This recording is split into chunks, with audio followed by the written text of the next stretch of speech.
একটু অভ্রর কাছে যেতে চাই। অভ্র, আপনি সায়েন্স ল্যাবে কিরকম পরিস্থিতি দেখতে পাচ্ছেন জানতে চাই। বন্যা, এই মুহূর্তে আমি আছি সায়েন্স ল্যাব, যেখানটায় কিন্তু হচ্ছে জুমার নামাজের ঠিক কিছুক্ষণ পরেই কিন্তু একটি বিক্ষোভ মিছিল বের হয়, যেখানে কিন্তু হচ্ছে সাধারণ মুসল্লি এবং সাধারণ মানুষজন আমি দেখতে পেয়েছি। আপনি নিশ্চয়ই ওই পাশটায় দেখতে পাবেন যে এখানে কিন্তু সাধারণ ছাত্র জনতার ব্যানারে কিন্তু হচ্ছে একটি মিছিল বের করা হয়, যেখানে কিন্তু হচ্ছে বলা হয়েছে গণগ্রেফতারের প্রতিবাদে তারা কিন্তু এই মিছিলটি বের করেছেন। এছাড়াও এখানে কিন্তু আইন শৃঙ্খলা বাহিনীর কিন্তু হচ্ছে অনেক সদস্য মোতায়েন করা হয়েছে, যেখানটায় কিন্তু বলা হচ্ছে যে এখানে যেন কোনো ধরনের অপ্রীতিকর ঘটনা ঘটতে না পারে, সেই জন্যই কিন্তু হচ্ছে আইন শৃঙ্খলা বাহিনী এখানে রাখা হয়েছে। এখানে যারা আছেন তারা কিন্তু হচ্ছে এই মুহূর্তে ঠিক সায়েন্স ল্যাবের যেই মোড়টি আছে সেখানটায় কিন্তু হচ্ছে অবস্থান নিয়েছেন। সেই সায়েন্স ল্যাবের মোড়ে কিন্তু যারা সাধারণ ছাত্র আছেন তারা কিন্তু বলছেন যে তারা এখানে শান্তিপূর্ণভাবে তাদের দাবির কথা জানাতে চান। তাদের 9 দফা দাবির আদায়ের লক্ষ্যে তারা মূলত এই অবস্থান কর্মসূচি ঠিক সায়েন্স ল্যাব মোড়ে অবস্থান কর্মসূচি পালন করবেন এবং প্রতিবাদ জানাচ্ছেন গণগ্রেফতার যেন বন্ধ করা হয় এবং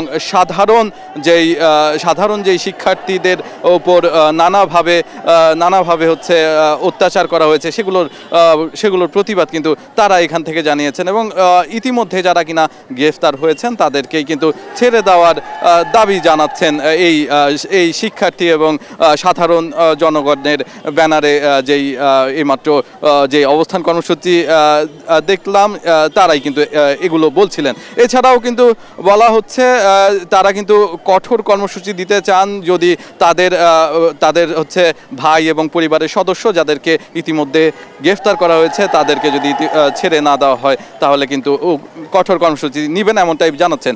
এছাড়াও যারা আইনশৃঙ্খলা বাহিনী আছেন তারা বলছে অপ্রীতিকর কোনো কিছু না ঘটলে তাদের শান্তিপূর্ণ যেই অবস্থান কর্মসূচি মিছিল কোনো কিছুতেই তাদের কোনো আপত্তি নেই। আর এখানে যারা আইনশৃঙ্খলা বাহিনী সদস্য আছেন তারা কিন্তু এখানে মূলত সব ধরনের পরিস্থিতি সমাধানের জন্যই প্রস্তুত আছেন, এমনটাই কিন্তু হচ্ছে এখানকার পুলিশ সদস্যরা জানিয়েছেন। আর অন্যদিকে যদি বলতে চাই যে যারা এখানে হচ্ছে আছেন আন্দোলনকারী কিংবা যারা কিনা এখানে অবস্থানকারী আছেন, যারা অবস্থান নিয়েছেন তারা মূলত বলছেন যে এখানে তাদের একটাই মাত্র কথা, যারা কিনা গ্রেফতার হয়েছে তাদেরকে অবিলম্বে হচ্ছে ছেড়ে দিতে হবে। একই সাথে যারা কিনা হচ্ছে ইতিমধ্যেই বিভিন্ন ধরনের সহিংসতার সম্মুখীন হয়েছেন তাদেরকে কিন্তু অবশ্যই বিচারের আওতায় নিয়ে যেতে হবে, যারা কিনা এখানে নানাভাবে সহিংসতা চালিয়েছে।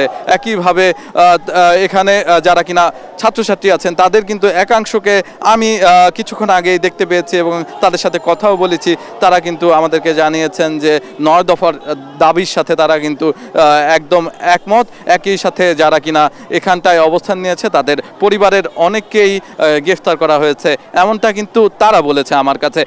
একই সাথে আরেকটি কথা আপনাকে জানিয়ে রাখতে চাই যে জুম্মার নামাজের ঠিক কিছুক্ষণ পরেই কিন্তু শুধুমাত্র মুসল্লি না, এখানে মুসল্লির পাশাপাশি কিন্তু হচ্ছে ছাত্রছাত্রী আছেন। একই সাথে যারা কিনা হচ্ছে এখানটায় হচ্ছে পড়াশোনা করেন আশেপাশের স্কুল কলেজ এবং ইউনিভার্সিটি, তাদের অনেকের সাথে আমি কথা বলেছি। আর এখানে যারা সাধারণ মুসল্লি ছিল তারাও কিন্তু বলেছে যে এই আন্দোলন কিংবা যারা কিনা গ্রেফতার হয়েছে তাদেরকে কিন্তু হচ্ছে যারা কিন্তু ইতিমধ্যে গ্রেফতার হয়েছেন তাদেরকে ছেড়ে দেওয়ার দাবি জানিয়েছেন এবং একই সাথে এই বিক্ষোভ মিছিলে কিন্তু বলা হচ্ছে যে এই ধরনের হচ্ছে গ্রেফতার তারা কোনোভাবেই হচ্ছে কাম্য নন, বরঞ্চ হচ্ছে যারা এখানে আইন শৃঙ্খলা রক্ষাকারী বাহিনী আছেন তারা বলছেন যে এখানে তারা যদি শান্তিপূর্ণ কোনো ধরনের কর্মসূচি পালন করে তাহলে কোনো ধরনের কোনো সমস্যাই আইনশৃঙ্খলা বাহিনী নেই, বরঞ্চ তারা এখানে আছে শান্তিপূর্ণভাবে কোনো কর্মসূচি থাকলে সেটি পালন করতে পারে। এই ছিল আমার কাছে সর্বশেষ। বন্যা।